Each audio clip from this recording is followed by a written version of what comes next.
On behalf of the National Endowment for Democracy, I want to welcome everyone here to this discussion with Svetlana Alexievich, the Belarusian writer who received the Nobel Prize in Literature last December. The Nobel Committee called her work a monument to suffering and courage in our time. And anyone who has read her books like Voices from Chernobyl or Zinky Boys well knows that they are very painful to read, not least because Alexievich has captured the plain voices of real people who have experienced great anguish and sorrow because they have lived under a system that does not value human life and freedom. NED is very pleased to be co-sponsoring this event today with Radio Free Europe, Radio Liberty. We have worked closely for many years with Alexander Lukashuk, the director of RFE-RL's Belarus service, and we have partnered with the radios in many other ways.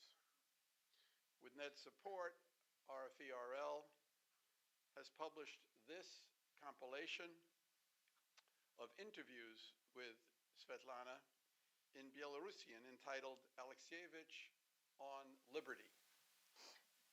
RFE-RL is now using NED support to translate the book into Russian for distribution across the Russian-speaking world. RFE's Vice President and Editor-in-Chief, Nenad Pejic, is with us today, and I'm now happy to call upon him for some very brief welcoming remarks.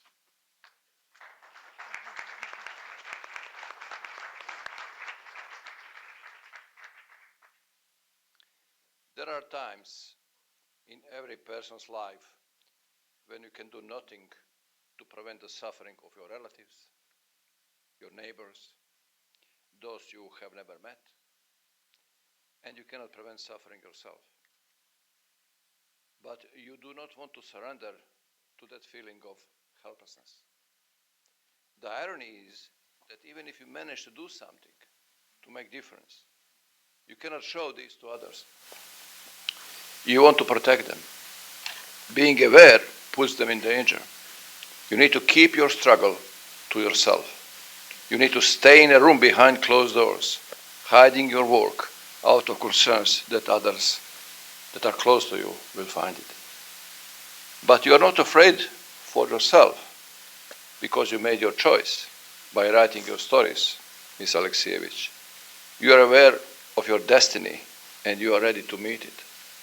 You are primarily concerned for others, those who are close to you.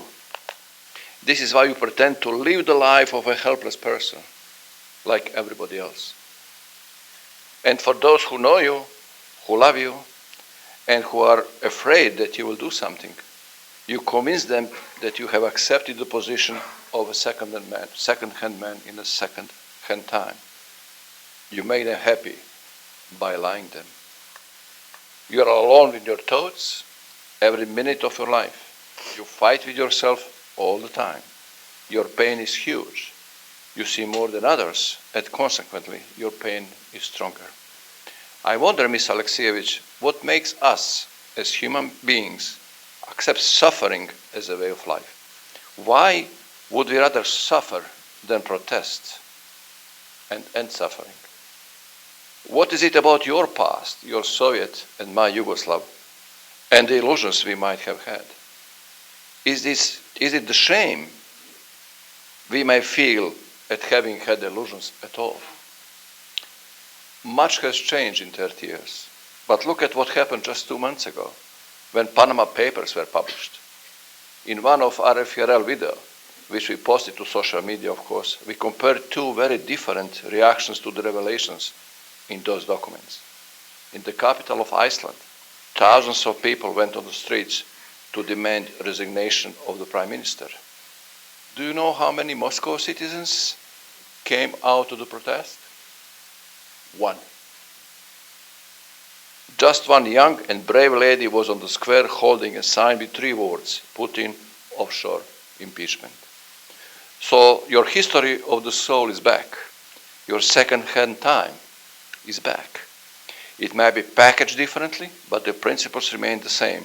It is always about an individual's need to suffer for the nation. It is always about patriotism as defined by the leader. It is always for a leader. Ms. Alexievich, I have a feeling you need to write a new book on the same subject. As Masha Gessen noticed in her New Yorker piece about your work, this needs to be done by a writer who works exclusively with living people.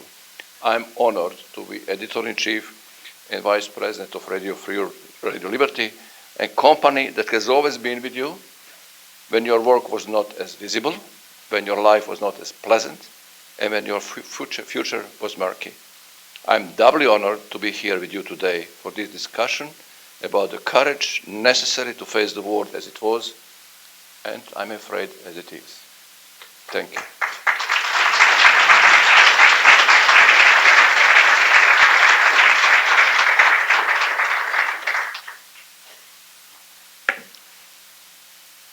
Belarus is a small country that receives very little attention, except when people occasionally decry the government of Alexander Lukashenko as Europe's last dictatorship. Its history before Lukashenko was even more grim. During World War II, no country suffered more bloodletting and dislocation than Belarus, with a fifth of its population killed, including its entire Jewish minority, and another third of its population deported as forced labor or compelled to flee. This horror occurred in the immediate aftermath of the great Stalinist purges of the late 1930s, and it preceded almost a half a century of Soviet totalitarianism. How does a country recover from such a protracted trauma of such unthinkable proportions? NED has maintained a substantial grants program in Belarus for more than 2 decades, assisting civil society and human rights groups, independent media, and cultural initiatives and other programs. We've supported some extraordinary people, but they've had difficulty building a broad movement, and the political opposition remains fragmented. I believe they eventually will grow stronger, especially as a new generation matures. But I also believe that their weakness is not unrelated to the suffering that Belarus has experienced and which is described with such vividness in the writings of Svetlana Alexievich. One of the large questions she raises is how people who have been shaped by an inhuman political and economic system can recover their humanity. This is the central theme of Alexievich's new book, Secondhand Time, which is on sale outside, and it raises fundamental questions about the prospect for democracy in post-totalitarian countries. I mentioned before that people in the West who follow Belarus often associate it with the dictatorship of Alexander Lukashenko, who has been the country's most recognizable international figure. But now, there is another Belarusian figure with greater international prominence and far more moral authority than any politician has in Belarus. And that person is Svetlana Alexievich. And it's an enormous honor for NED to sponsor her appearance here today. This is the beginning of our cooperation, and we look forward to working with her in the future to advance our shared democratic objectives. We're especially delighted that Leon Wieseltier, who is one of America's foremost public intellectuals, will be conducting the conversation today with Svetlana. There is no one more qualified to explore with her the meaning of her work and its implications for the future of democratic civilization. Leon was the literary editor of the New Republic and for more than 3 decades, and he is now a contributing editor and critic at The Atlantic and the Isaiah Berlin Senior Fellow in Culture and Policy at the Brookings Institution. He's also a great friend and supporter of the NED. And following the conversation with Svetlana, Leon will invite questions from the audience. We're very fortunate. Olga, I don't think you're going to be doing the translation. It'll be done. All right, but Olga's been doing the translation all week, and I just want to especially thank her and Roger Patochky for all the hard work they have done during this week to support Svetlana Alexievich's visit to the United States. If you haven't already done so, please turn off your cell phones. Leon, the floor is yours.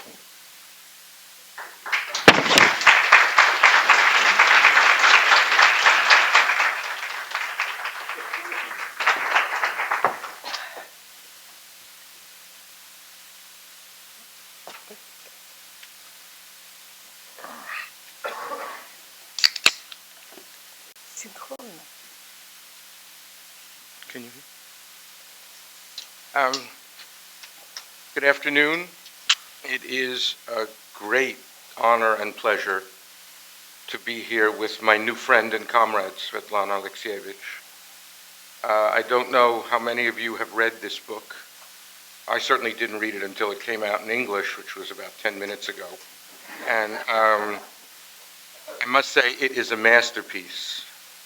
There aren't many masterpieces in the world. This is a masterpiece. It is a humanist masterpiece. It's actually one of the most intensely humanist and humane books I've ever read. And it also establishes a new genre of writing. Nothing less. And what I thought I would do with Svetlana is talk about, we'll have a few literary minutes, and talk about how she writes and why she writes, and then talk about the substance of what she writes, and then talk about the relevance of the substance of what she writes to the work of spreading freedom and democracy around the world.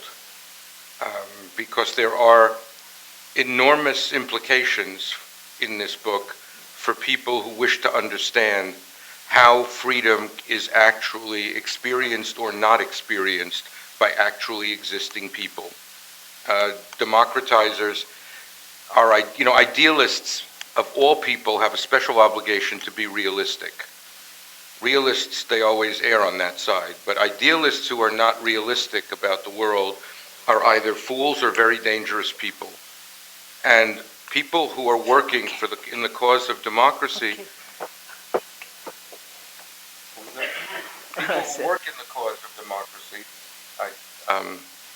people who work in the cause of democracy need to know what emancipation is actually experienced like. And that is, I think, Svetlana's great subject in this book. The experience of emancipation and all the complications and shadows that attend that.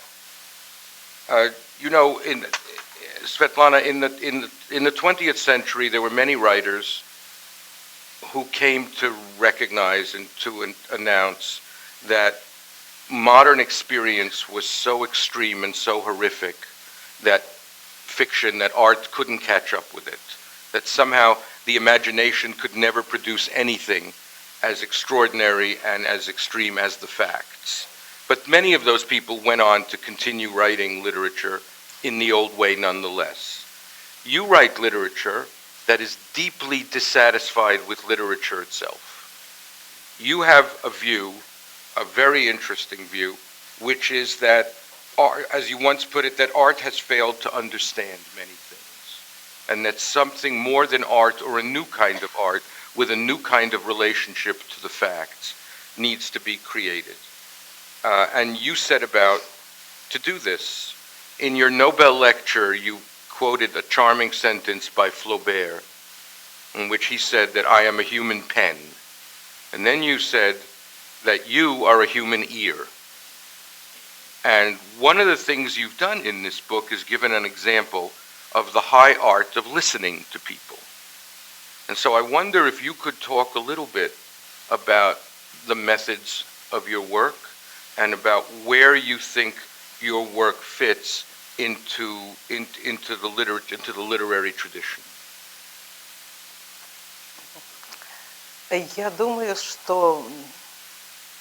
I believe that literature reflects what's happening with us.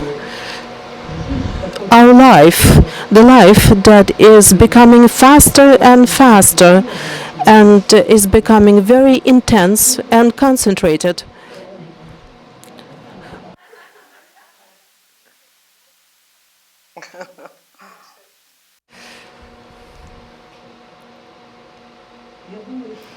Once again, I believe that literature reflects what's happening around us. Life today is much faster than in the past. Any event involves a lot of people. The time of heroes is no longer, and it required a new aesthetic approach. And I think we can see that in the art. We can see in fine art and in music. Everybody is looking for this new approach. Literature, I believe, has a certain advantage in this regard because it deals with witnesses, it deals with testimonies, with people who can use words. And also, it is my childhood perception of life. All the people in my book and in my books are those people that I heard ever since my childhood. It happened in the post-war village where I spent my childhood. The suffering, the background of life, sometimes a glimpse of real love. All of that was happening outside the house. All of that was happening around us and was much more interesting than fiction. And I think that this chorus has never left me. It always followed me. And when I graduated from college, I worked as a journalist. And journalism is a wonderful profession. You travel a lot, you see a lot, but it was still limiting for me because it tends to be superfluous. It takes only the upper layer of life. I cannot say that it is a cliche or it's a banality. It's always a banality, no, but it usually only deals with the upper layer. But I want to delve deeper. I want to see the truth of human beings, something fearful or something wonderful. And that's when I started questioning this. Why would a novel have a traditional form? Why could we not compose it using live voices? Every person has deeper truth, perhaps just a sentence that he glimpsed during his greatest love or during his greatest, most horrible pain, when the person jumped above his everyday life and found precise words that reflect the essence of our existence. And that's how I discovered this idea to deal directly with human beings, with people, to sort of eavesdrop on people, sometimes just to peek at a human soul. And a human soul is a mysterious essence. It is always changeable, it is always evolving, and sometimes it is closed, or rather it is almost always closed. And you have to develop special antennas thanks to which you are able to hear this person's soul, because that's how you will be able to hear a particular person, and that's how you can be very close to them, you can grow close to them. I never call what I do interviews. We speak to each other about life as neighbors in time. And only when this conversation, when these stories gain a certain metaphysical quality about life in general, not specifically about Chernobyl or the war, that's when you begin to enter literature. What kind of genre is that? I think this is a certain new genre that requires time and is required by our time. Nobel Prize, some people here praised you for being a great journalist. And of course, you're not at all a journalist. And one of the reasons you're not a journalist is because you don't write in your books about the event. You write about the experience of the event. That's what's so unusual. What you write about is the way in which, you don't write history, you write about the way in which history is lived by ordinary people. And you have said that what you are writing is a history of human feelings, or a history of human souls. And my question to you is, what is a history of human feelings? I should add, by the way, that as soon as you used the word metaphysical, which is a word that I'm also very partial to, I thought to myself, that's right, she actually is in the grand tradition of Russian literature. But could you tell us a little bit about what a history of human feelings is? You know, there is grand history. It is somewhat prideful, and it looks from above to those missing moments of history, something that is not interest to the great history that values numbers and facts and requires big events. I am interested in something else, in small happenings, in something very human, because time passes after, let's say, World War II, and it is the human interest that remains. When a woman says that she went to the front and by some miracle they didn't cut off her hair in time, because usually the hair would be cut after men's style. But when she came and she was the only woman there, all the men that were lined up there, they all asked her, please take off your hat. We want to see female hair. I think that details such as this one, a detail like this, will be lost in the scheme of grand history, but any person that will be living 50 years later or 100 years later, he will hear and perhaps pause.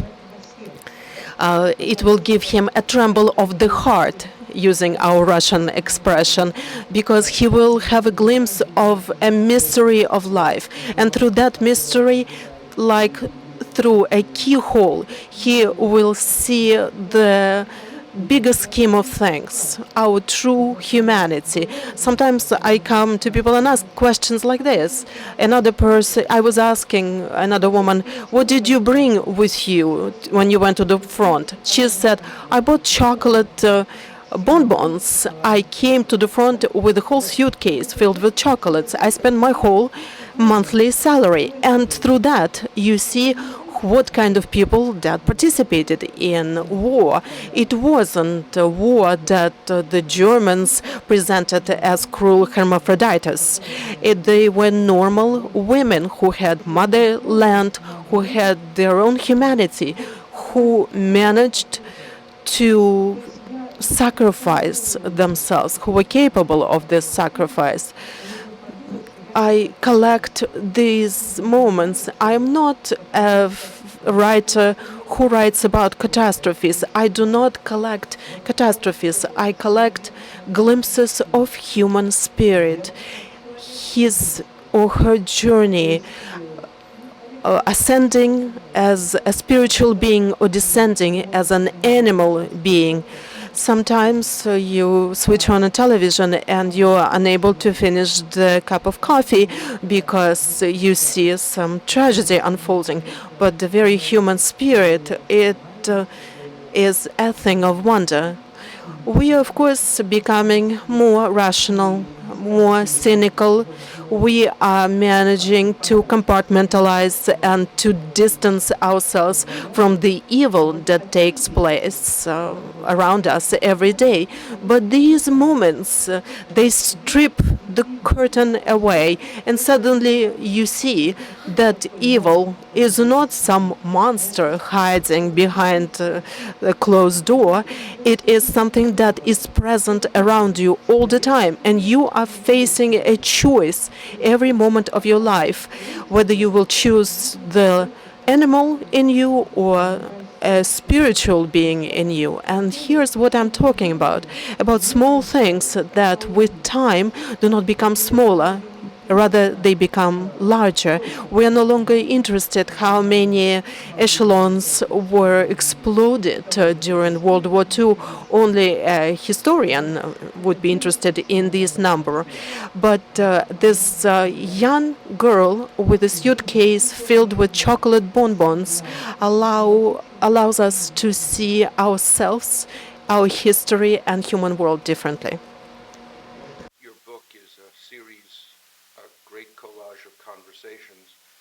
The readers of this book may think that your work is empirical, but in fact, as you've just described, your work uses the empirical to get to the spiritual. It's perfectly clear on every page. And what I want to ask you about now is the subject of this book. What I want to talk to you for a little bit about is Homo Sovieticus. You are clear in the beginning of the book that this is a portrait of the Soviet man after the Soviet Union. Your book, the premise of your book, the irony of your book, the paradox of your book, the tragedy of your book, the pathos of your book, is that whereas the Soviet Union is no longer, Homo Sovieticus still exists. That Homo Sovieticus survived the Soviet Union. And we will not be able to understand either the reality of Russia now or, and we'll get to this, the rise of Putin, unless we understand that Homo Sovieticus survived the demise of the empire that gave him or her his or her name. So I guess I want you to talk for a few minutes about who this new man and new woman, I was going to say was, but is. And then I don't want to ask you this because it's actually one of the implications of your book. What your book says very powerfully is that Homo Sovieticus will not be healed. The people of Russia and of the Soviet lands will not get beyond the Soviet Union only by means of external changes, but there will also have to take place internal changes. And I wonder if you could talk a little bit about what the internal changes that are necessary, and that will bring us to a larger conversation about political emancipation and human emancipation.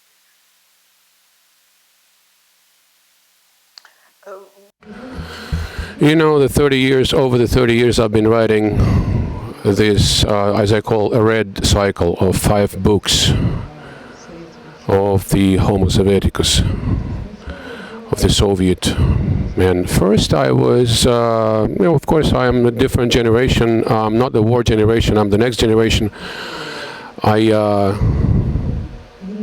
was not part of the generation that was captured by this idea. They believed in that idea. That idea was never as strong as during the war. That's probably why we won, despite all the adversity of the Soviet Union overcame and came out victorious in that war. And when I started my first book and I started to ask people around to interview them, at first I thought, it seemed to me that I would not be able to see, to tell about the craziness, about the madness of war, how people managed not to go mad by killing each other. That culture of war didn't touch upon my generation, and it was just impossible, hard to understand. How do people live with that? How can they kill other people? But when I started to ask people around, I could see a glimpse of something else behind all this. It's just some kind of unknown human history. And there was such a thing as a Homo Sovieticus that was invented over those 70 years in the lab of Marxism and Leninism over these grand expanses of Russia, over Soviet Union. And when I thought about it, I started to pay closer attention at what is going on around me, inside me. And I realized that we are different. We are not we have our own notions about good and evil, about murders and heroes, about what a human being can and cannot do.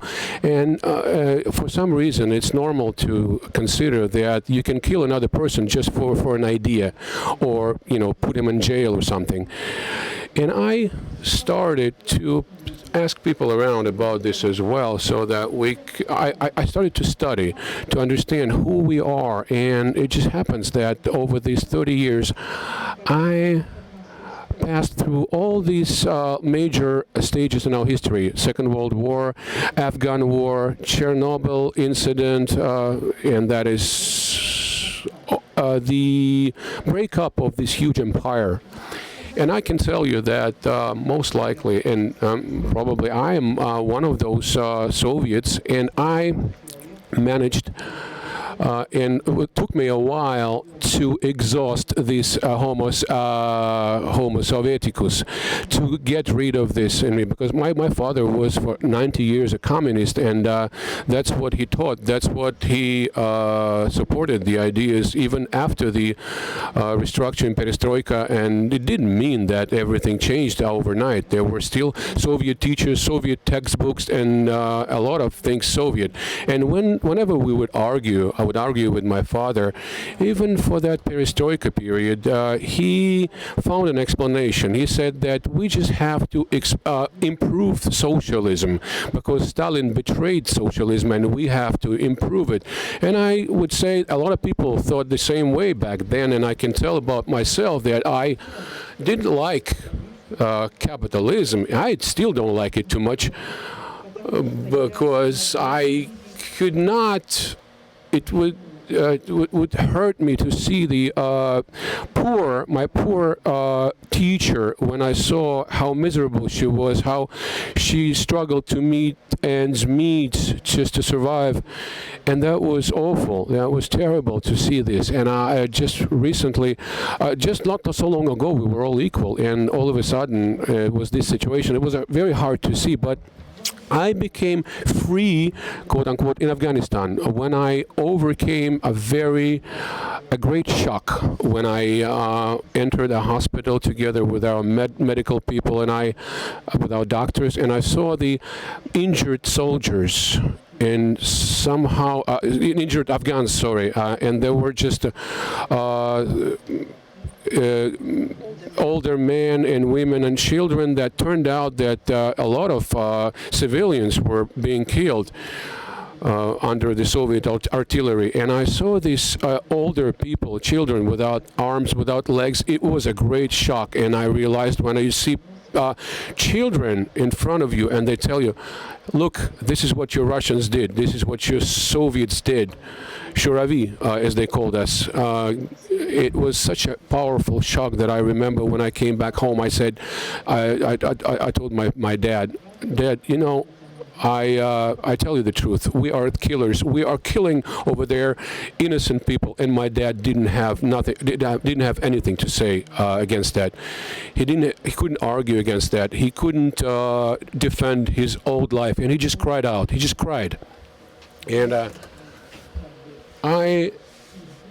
we are their children, children of our parents. We already wanted some new life, and we were expecting some new life. When we were sitting in the kitchen dreaming about that new life, of course, we were idealists. We invented something invented some kind of good socialism with a human face. We invented some kind of new people. We just didn't know much about the life, because socialism is always a closed society. The socialism as we knew it, the Russian socialism, such a kind of like paramilitary socialism. Everybody exists in kind of like enclosed place with limited access to information. That information is being interpreted always or commented upon, and people living a life that is not quite their own. And for me, it's just like the word savok, as they call it, Soviet Union. No, it's not savok. And I see the face of my father, and I'm saying, no, he's not savok. He just happened to live in the wrong time, and he couldn't burst out of this time, of this environment, because too many people were able to do that. He just happened to live at those times. You had to be really, you had to be super abilities to be able to go against that system, and that feeling of collectivism, feeling of being part of the something of collective, it is very powerful among Russians, among Slavic people. So for me, this Savok, as they call this old Soviet Union, is tragic notion.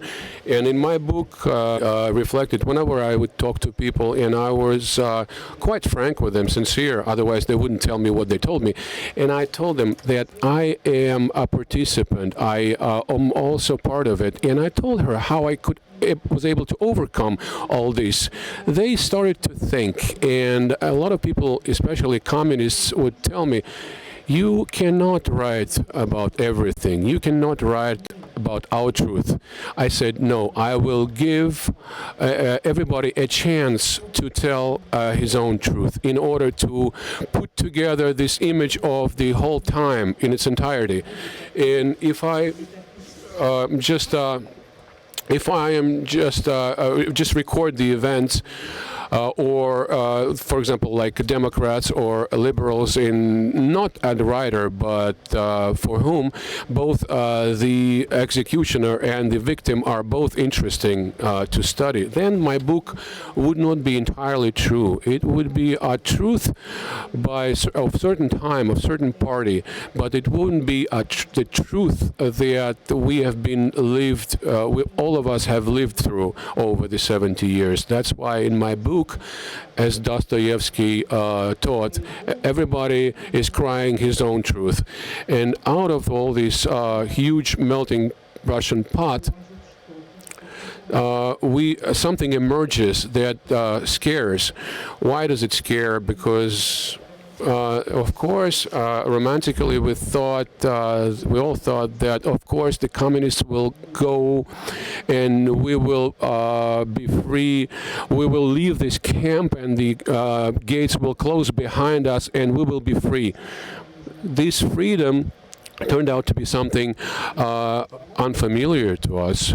We used that word a lot. We were crying that word around, walking on the streets, freedom, freedom. But nobody really knew what it meant. And I don't think, I think that up until now, people don't exactly know what it is. Although a lot of people travel around the world, and they, of course, they are being brainwashed in terms of the general access of information. Through the computer, they have huge access of information. But the interesting thing is that if that person doesn't know what freedom means, that the information he gets, it doesn't absorb the information. Under Yeltsin, under Gorbachev, everybody would talk about the freedom, but that they wouldn't touch upon people's mentality, because people didn't quite know what it meant. And over these last 20 plus years, unfortunately, brought us to some failure, because we were not prepared to the notion that freedom, it's not a holiday, it's not a feast, it's not tomorrow, it's not overnight, but it's a long journey. And now we're just starting to realize that. I think is the largest and most stirring theme of your book. It's certainly the theme that made me think the most after I finished it, and that is about the difference between political emancipation and human emancipation. Many You mentioned Democrats and liberals. Many Democrats and liberals, good people all, are always being surprised and disappointed when in the aftermath of a political emancipation, things go wrong. And what's always surprising them and disappointing are the behavior of the people who have themselves been emancipated. We've seen this not just in Russia, by the way, we've also seen this in the failure of the Arab Spring, which is another sad chapter in these themes. Reading your book, I came away thinking two things. The first one was that freedom is not the same thing as democracy, that there are many, many things that can be done with freedom. And one of the things that can be done with freedom, I mean political freedom, external freedom, outer freedom, is to be anxious about it and afraid about it and to flee from it, usually to the past or to whatever source of certainties can be found. Your book documents with great power the magnitude of the disorientation, of the dislocation that ordinary people experience when the tyranny fell, when the empire fell.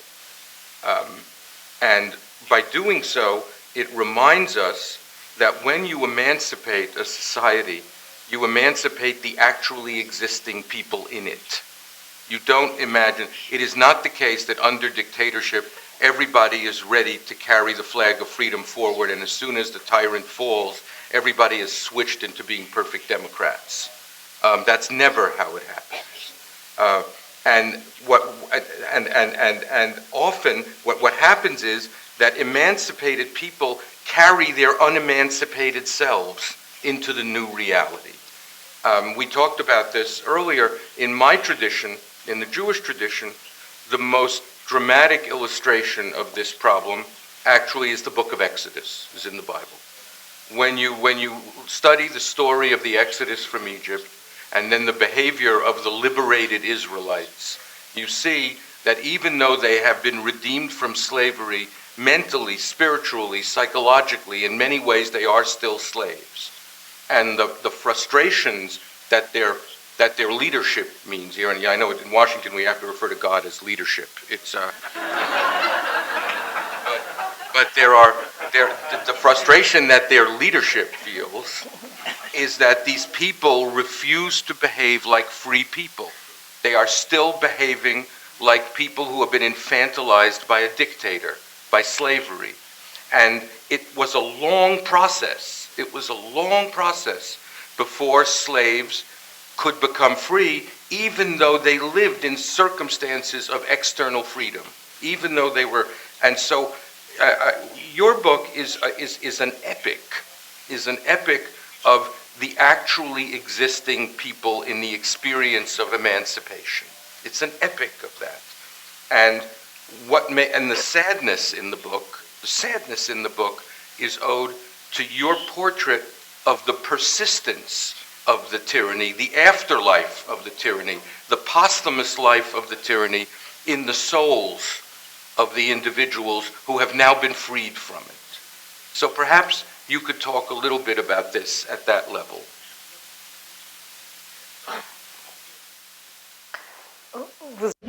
You know, the idea is not as straightforward as we think that, okay, we can bring some ideas to any country like a Swiss chocolate. No, we won't manage to do that. It's not that simple. An idea is something that has to find its way into human soul through cultural path. Speaking about Russian space, I would call it Slavic space. These cultural codes, they were absent. They have always been absent. They've never. So this idea had nothing to base itself upon. And when I see now how Putin took advantage of our mistakes, for example, we did not provide any ideals support in terms of ideas of what we were doing. We just showed the windows of the Western stores, and anybody who would watch all this, he didn't think about the freedom. He thought about material benefits, but we should have spoken about with people, because people were just had just left certain camp, certain extreme situation. They from some was free from some Soviet asceticism. That person didn't have much, didn't have anything, and we had to explain that person. We had to talk to that person. That was a huge psychological problem.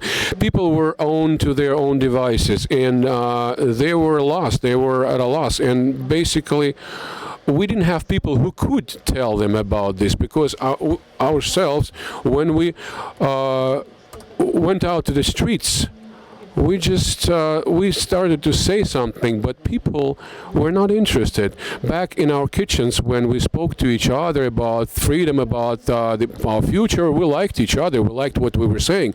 But once we got out to the streets, and we tried to speak to people, and they wouldn't understand us. They were not interested. They were just walking past all these meetings, all this freedom. They just wanted to get something new, get new clothes, new food, new material benefits, and they didn't want to talk about Stalin anymore, and they didn't want to talk about the past, and they didn't want to. In order to rectify the past, we had to make sure it was necessary that people became saturated. They finally, and I remember that that the human being of those years was completely at a loss, completely. Because people were standing in line overnight just to buy a book of poetry that were not published freely, and all of a sudden people were in line to get a new coffee maker, to get a new washing machine, and they were just standing with some kind of guilt on their faces, and they thought of themselves, maybe they don't look that good, because in the Soviet times it was considered that to think about some things material was not decent, was not cool, and now all of a sudden it turned out the money became the most important thing in life, and then people just all wanted to make money. That's all they were preoccupied with. After the collapse of the Soviet Union, a German friend called me to discuss what I thought would happen, and he said, "What do you think will happen in Russia now?" And I said that dialectical materialism was about to be replaced by undialectical materialism.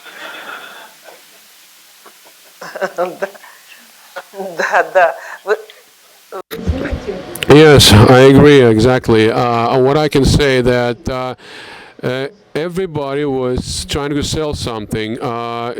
Just common people, athletes, professors, teachers. What were they doing? They were just trying to sell some things. And they were, for example, they told me some stories about a teacher, and he told me the story. The family was hungry.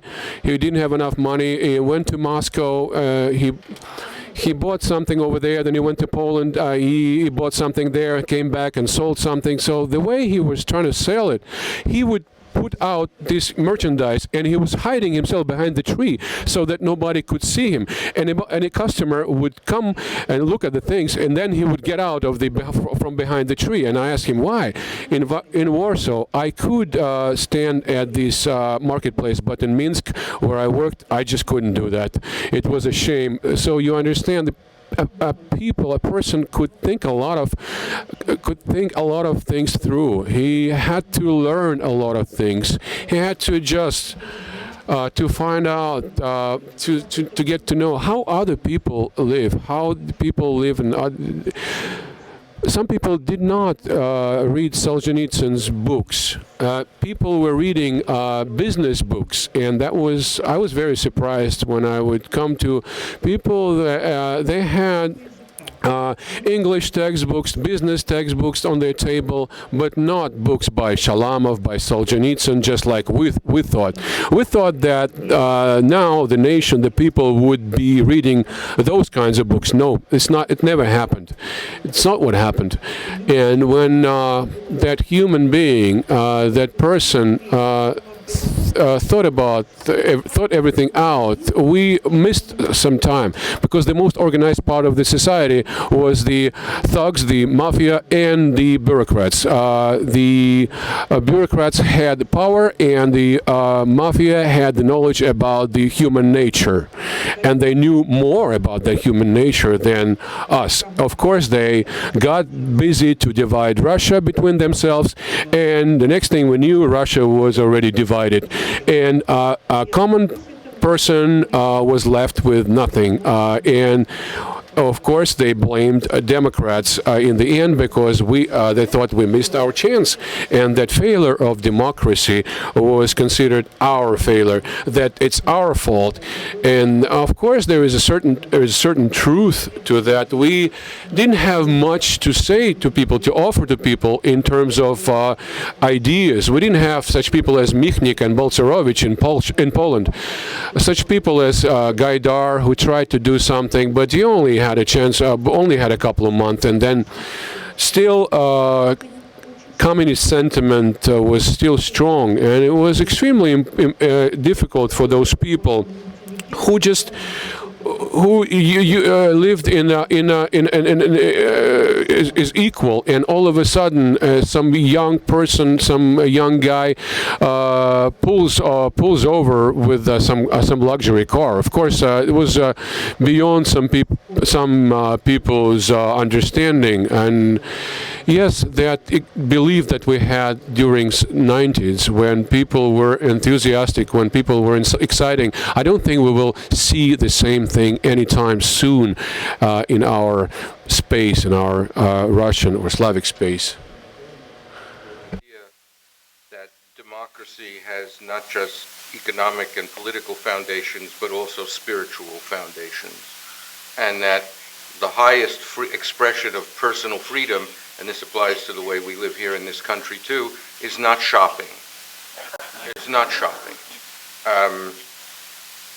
Your book, when I hear you talk this way, there are many passages in your book that come to mind, but what really comes to mind is that one way to describe secondhand time is, as you've written, the inner history, the psychological, the spiritual history of Putin and Putinism.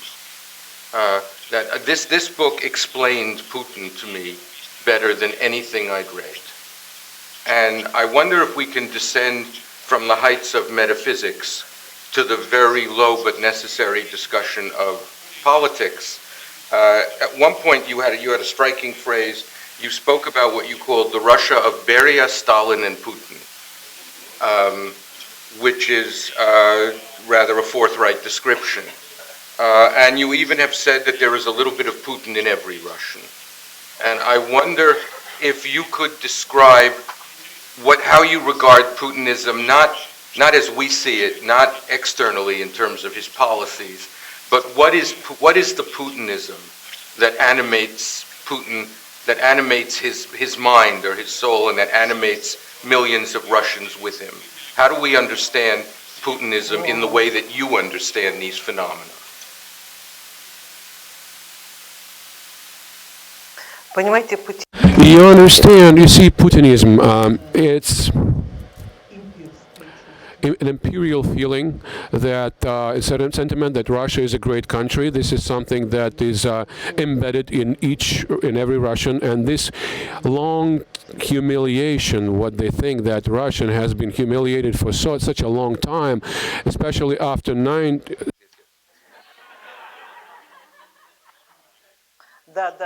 Exactly, and the thing is that greatness is misunderstood sometimes, and there's a formula that I asked, what does it mean great, so that they're afraid of us? We have missiles, we have all this and that, and they have to be afraid. They have to fear us even worse. When I spoke to people, I said, "Do you want to live in a great Russia or in a normal Russia?" Only 8 out of 10 said that, yes, in Great Russia. So Putinism had some base under it, mental base, I would say, mental platform, because what happened, what Russia has been doing over 20 years, it's been expanding, imperial expansion. That was number one goal. The second, what Putinism means, it's our failure, Democrats' failure. It means people feel like they failed. They didn't achieve what they wanted in this revolution over the last years. And they think that, and it is true, about 70% got all the riches, and of course scientists know more, and this middle class, but this middle class is kind of amorphous. It's kind of and when the prices for oil are high, this class exists. Whenever prices go down, this class disappears somewhere. And this class, again, only exists in material terms, but it doesn't exist as a philosophy of life, as a concept of life, as understanding of life. It doesn't exist, that class. It doesn't feel like it has rights in this society, like it's empowered in this society, because only the powers that be have rights. So to speak about this class, it's impossible almost, because it doesn't exist in certain respects, because everybody feels that, okay, now I have it and tomorrow it will be taken away. And if a person doesn't have anything, then what kind of middle class there are? And that's why people mostly feel deceived. They feel robbed. And of course, this is also something that Putinism is based on. And Putinism, some aggressive energy accumulated in this society, was transformed into these imperial ambitions.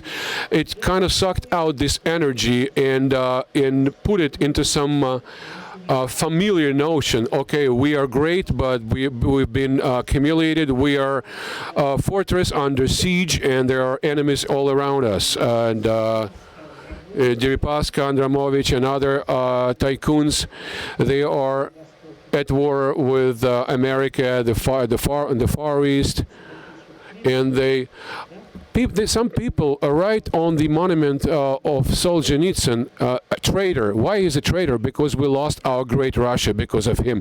So Putinism has these two strong foundations, and since nothing was offered in return, what could we do? Second hand, the total reversal, and what we have, what we're seeing now, is in a grotesque way, but very scary too. Very scary. People who took to the streets to some political actions, they get some jail terms. Young people are trying to express themselves, lose their jobs. All of a sudden, all kinds of spies all over.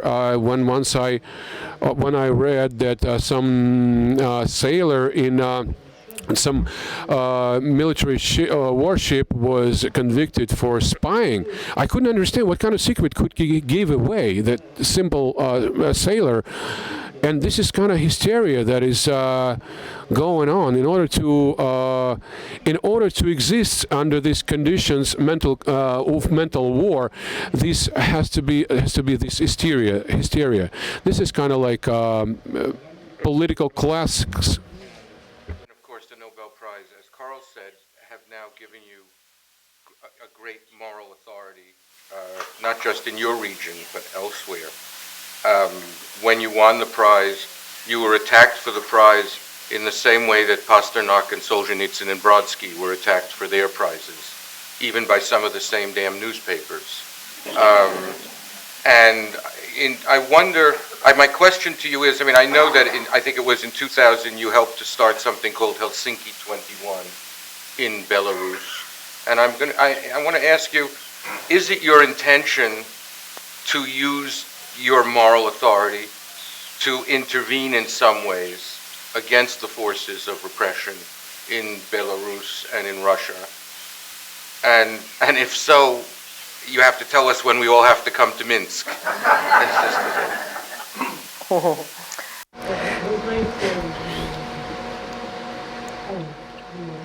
Leon, if only Lukashenko knew what Nobel Prize is, I'd be happy if he'd even know what kind of animal is that. Well, what is dictatorship? Dictatorship is a lack of culture structure. It is based upon people who imagine world in a very limited way. What educated person could imagine world this way? None. But they imagine the world this way, and they find themselves in a vacuum. My understanding, they say vacuum. They say, for example, Putin does not keeps his distance. He's dealing with his personal guard, as our Sorokin, another writer, wrote about. They don't have a connection to reality.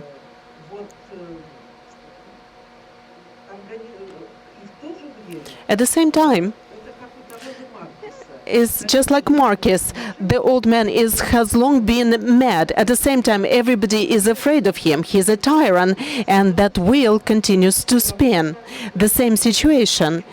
Every person feels that he could lose everything he has at any moment. The Stalinist machine was ignited instantly, and that whole fear of spies and purges and all of that. Imagine, national leader announces from his podium, those who are not with us are committing high treason. You immediately understand that you live in a paramilitary country. You will be dealt almost through a military tribunal, not in a court of law. And the only hope these people have, I am not Putin, of course, but I am in touch with people. That's my profession. And I think that people are smarter than both the opposition and the authorities. But for some reason, in some way, they don't know how to organize themselves. I am convinced that a lot of thinking people, and one shouldn't think that 100% of people participated in the Russian Revolution. It was a small active minority of Bolsheviks. And it is always a small, intensified, and very active minority.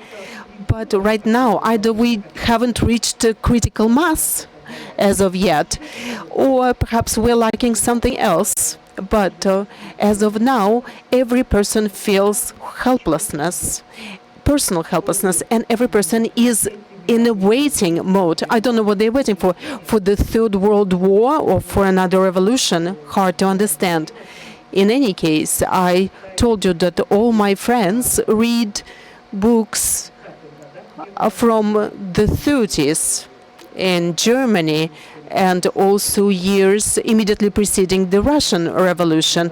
These are very popular books both in Russia and Belarus, because there are very many similar symptoms. Everybody understands that the development, the societal development, always has many branches, and some accident could move history onto a completely different road. And everybody lives in a state of uncertainty and lack of understanding. And the biggest problem is the lack of a political elite in Russia. And I still don't understand why we find ourselves in a situation where Russia is completely without an elite.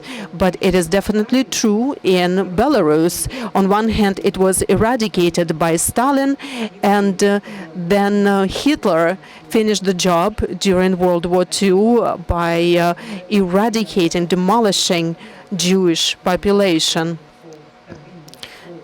The very foundation of stability is gone, and now this peasant population without the elite, and why do I say peasant? Because they knew the chairman of collective farms.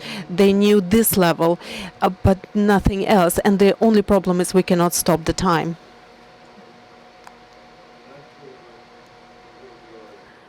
firsthand time.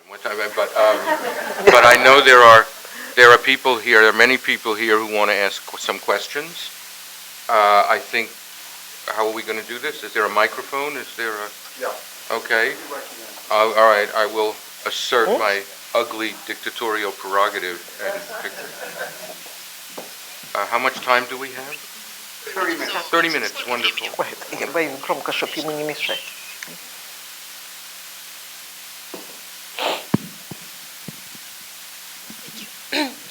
Светлана Александровна, спасибо вам большое за эту беседу. Thank you very much for this conversation. I have a question as follows. How does your process of editing look like? How do you find the balance not to betray the testimonial that the testimony you're dealing with, and at the same time to achieve a better philosophical flow to create a piece of art? This is a very interesting question, because sometimes short stories, if I see a person telling me a longer story, I can visit him 5 or 7 times, because his thoughts that he keeps giving me. In order to create literature, you need to create a substantive body of work. And that's when you begin to write it up, you begin to notice a vacuum or a gap, and you visit this person again. And sometimes you have 3 or 4 pages left when you filter everything, when you take everything extraneous out. I think that even if any of you was in Russia in the 90s or watches what's happening in Russia today, would say, you know what, I've seen that, I witnessed that, but here, everything here is in a concentrated form as a document and reflection of the age. Ramesh Yunush, political scientist.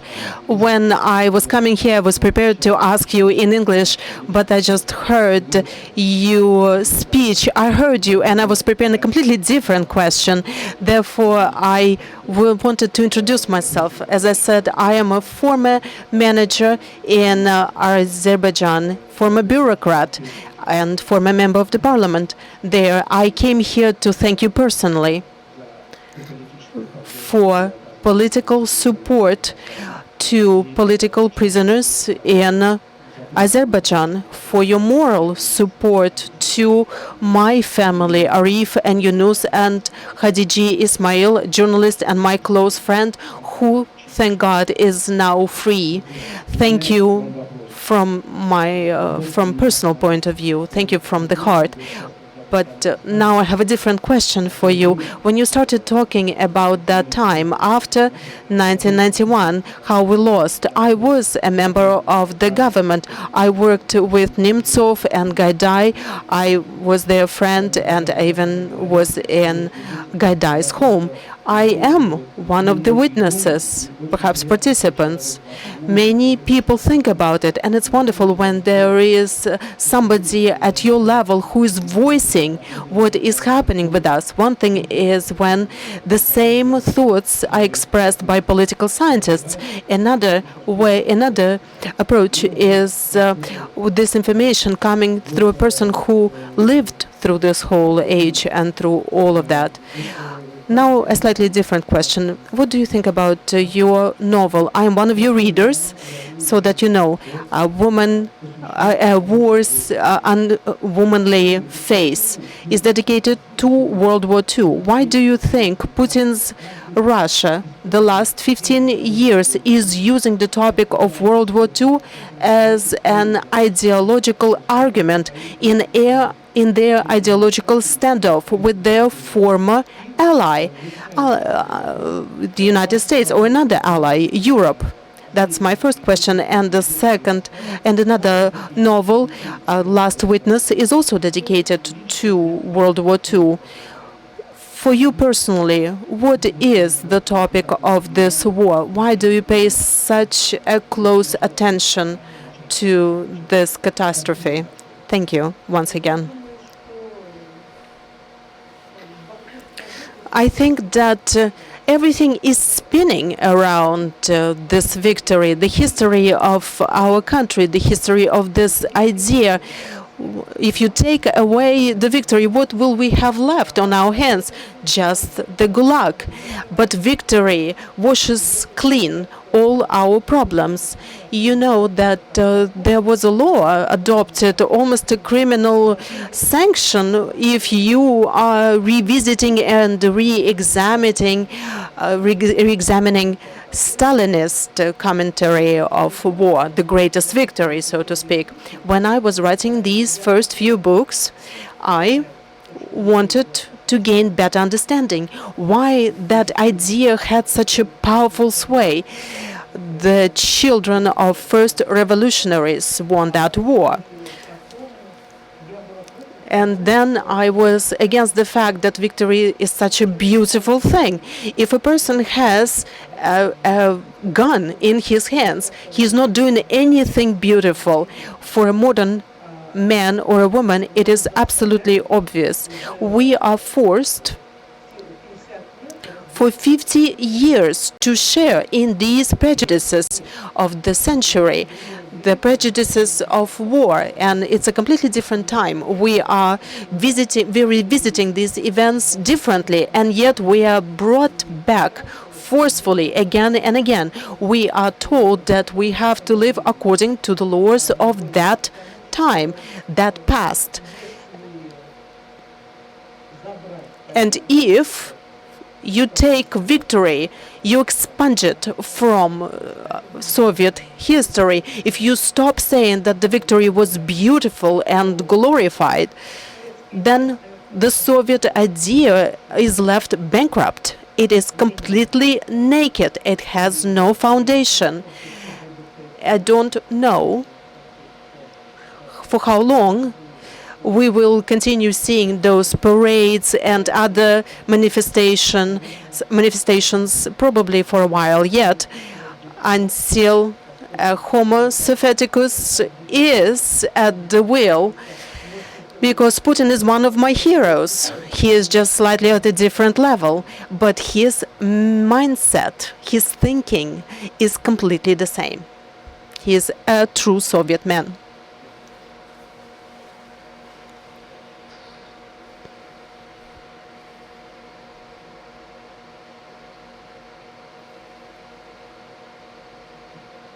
Thank you very much, Svetlana Alexievich, for your coming today and talking with us.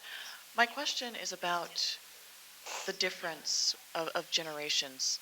I spend a lot of time in Ukraine, where you've begun to see a kind of change of the mind, and the older generation remains in this kind of slavery of the mind that you mentioned, the Homo Sovieticus.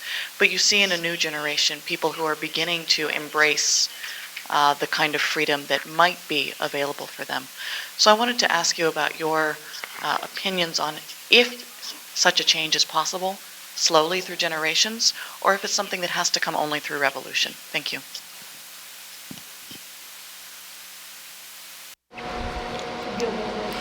I will tell you right away that I'm not a fan of revolution. I'm not a big fan of revolution, because we have certain memory of revolution, what it really was. It is blood and death. I, for example, could go to a square if I needed to, but to call on people to start another revolution would have been very hard for me, because it is very hard for an artist to step over human life, a value of each human life.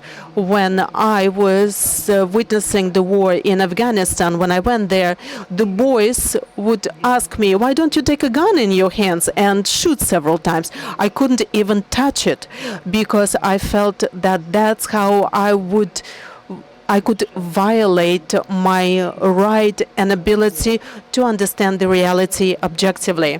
Of course, Ukraine demonstrates a very sharp difference between generations, between parents and children. Belarus does not have such a sharp break between generations. Belarus is still stuck on material issues, perhaps because of our peasant nature or because of a very strong regime. We are a smaller country. It is easier to achieve a total control there. Try controlling Russia this way. It would be much more difficult. But here, it is easier done in Belarus. And therefore, we don't see such a break between generations. I don't know about Russia, though. I was surprised by how propaganda machine was able to instill hatred vis-à-vis Ukraine for all generations. Both the parents, the young and the old are now hating Ukraine. I kept thinking that there is a new young generation, and now at Valdai, young people are present and they listen to Putin. And if you listen to his speeches, it's terrible. The world is terrible. We are the only ones who are good. There are very few of us. We need to protect ourselves. We need to build our ships and missiles. It's a very Soviet thinking once again. But I was shocked by how this mobilizational war rhetoric, this belligerent rhetoric, how it is accepted in the same way by the young and by the old, completely alike. Therefore, I do not have yet an optimistic perception of the younger generation. There was one younger generation that is outside of politics, and after the Bolotny Square, where 50 people were put to jail, even more so, and another part, the bulk of our youth have a very empire-minded approach. This is a very opaque times. It's hard to take a sample easier, because in a defeated society, all the samples will be somewhat skewed, because a lot of reactions are emotional, and they feel defeated, they feel humiliated and insulted. Perhaps it's not what they want, it's not quite what they wanted, but perhaps if there was a different man instead of Putin, maybe we would have had a different society. Hard to say.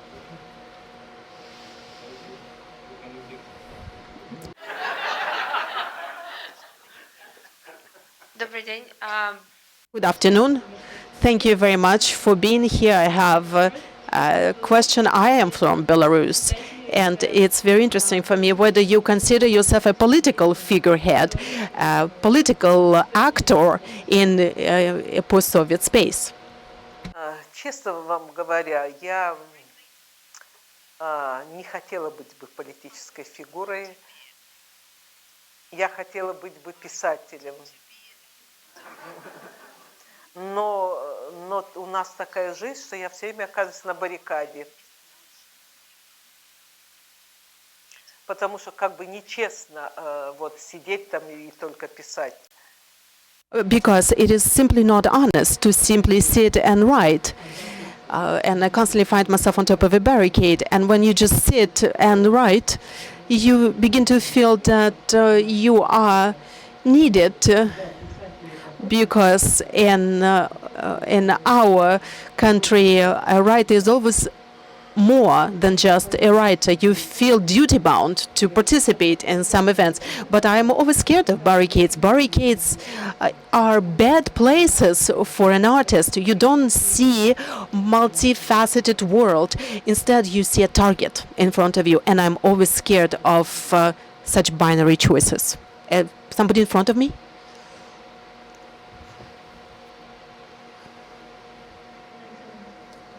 Svetlana Alexandrovna, thank you very much.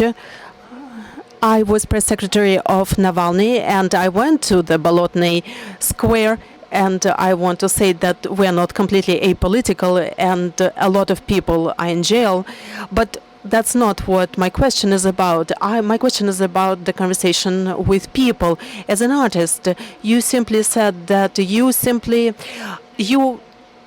appear naked as far as your human soul in front of them, the same way they do. And some people are in opposition, you said, but somehow you need to flash that out. Perhaps you have some thoughts how opposition needs to talk to people. And I understand that everybody has their own agenda and they want to say something that people don't want to hear. Of course, it's late for us to go visiting these people with Pasternak books, and we are not visiting them with a political agenda. At the same time, we don't gain rapport. We don't have contact. Да, я думаю, это Навальный больше знает. Вот он занимается политикой. Да. Я думаю, что да. He is in politics, for better or worse. Navalny would know much better answer to this question. I think today, people having been disappointed once, they do not want any other preachers. They don't believe anyone. And perhaps this time will pass. It doesn't mean that we need to abandon this time, that we should stop our work, that we need to carry our burden without questioning our destiny. But I don't see any reason for hope, any reason to hope for success. I don't even know what to say to people so that they could believe you. I can't even imagine that. And I can't equally imagine a person, whether in Belarus or Ukraine, who would be able to do that, to capture this sentiment, because none of us have anything new to say. We continue to regurgitate the same axioms of the barricade culture. But people don't want to die in a square or on top of barricades, and I completely understand that. I don't want my daughter to die this way. And when I talk about other people, and when they say you need to go to the square, you need to take to the streets, I immediately think, what about my daughter? Where is she? Is she convinced? And to be completely blunt, I cannot afford to think this way. What do you supposed to say? To call people to go to the square? And what will they say? They will say some emotional cliches, banalities. But people need to imagine what would be the repercussions for this step that they would take. They will lose their jobs, they will lose their security. And you mentioned there are young people. In 2011, they took to the square. And right now, they also go, there are thousands of them, but no more. I went to such a demonstration in Belarus, and I was approached by a police colonel who were helping there and then dispersing people. He said, you know, I recognized you, and I read your book, Zinky Boys, for example. I completely agree with you, but while there are still thousands of you, I will continue scattering you about and dispersing you. But when there are 500,000 of you, then I will listen to you. That way. I wonder if you were to be asked what hope you could give for political change in Russia or in Belarus, how would you respond to that? Or did you just respond to it? Да. Я хочу сказать. Well, I'm not so much a pessimist. It's that we've been romanticizing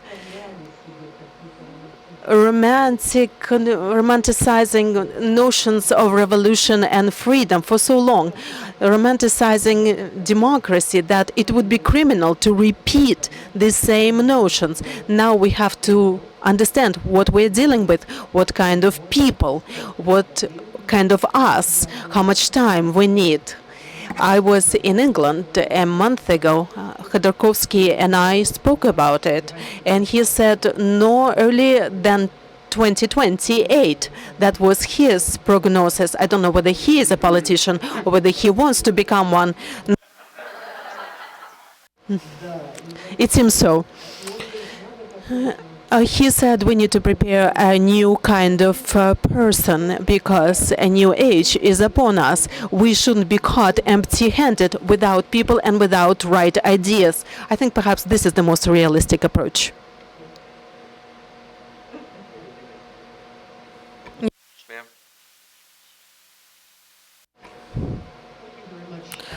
We're seeing not just in your part of the world, Belarus, Russia, challenges to expression of freedom and the rise of people who could only be called authoritarian and worse. How do you see the developments in the United States and Europe as manifesting this lack of an approach to understanding freedom and realizing it? What are the conditions that seem to be sweeping good parts of the world in ways that you are certainly not supporting? Homo Trumpus.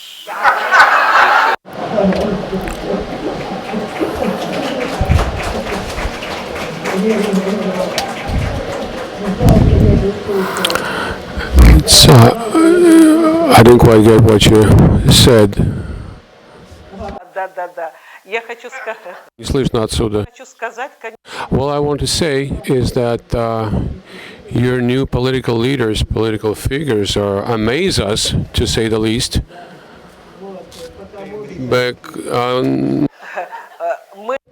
Because in Belarus, we are in this kind of situation. First, we placed great hopes on Russia, and now what we have is Putin in his new incarnation. And now we were hoping for the United States. Well, please do not surprise us.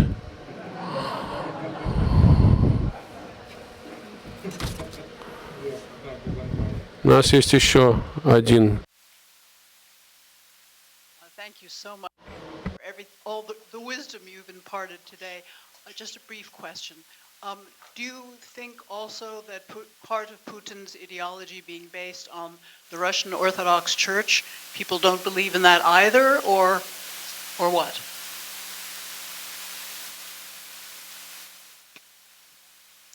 I think that it's just the other way around. The Russian Orthodox Church is part of all this return to Homo Sovieticus. The Church is not independent at all. It is the second power, not the first power. Because the first power actually made it possible for the church to become the second power. We don't really have the real church as the.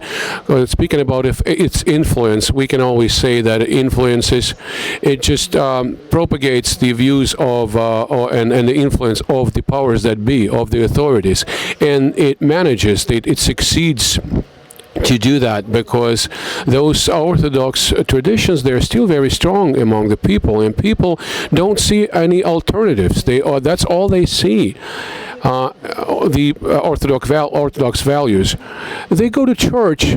The reason they go to church is not to find an answer to their questions. They just try to find consolation in church, which is dangerous because it becomes a massive society of victims. And now they only find solace in the church. On the one hand, it's the authorities neglects people, and on the other side, on the other hand, the church embraces people, tries to find comfort for them. This is some balance that benefits the authorities in a way. So we have a way to go, a long way to go. Admiration. I hope you'll forgive me for saying that your books are also barricades, because the truth is a barricade. And we hope you visit us here and that we visit you there, and thank you very much for coming.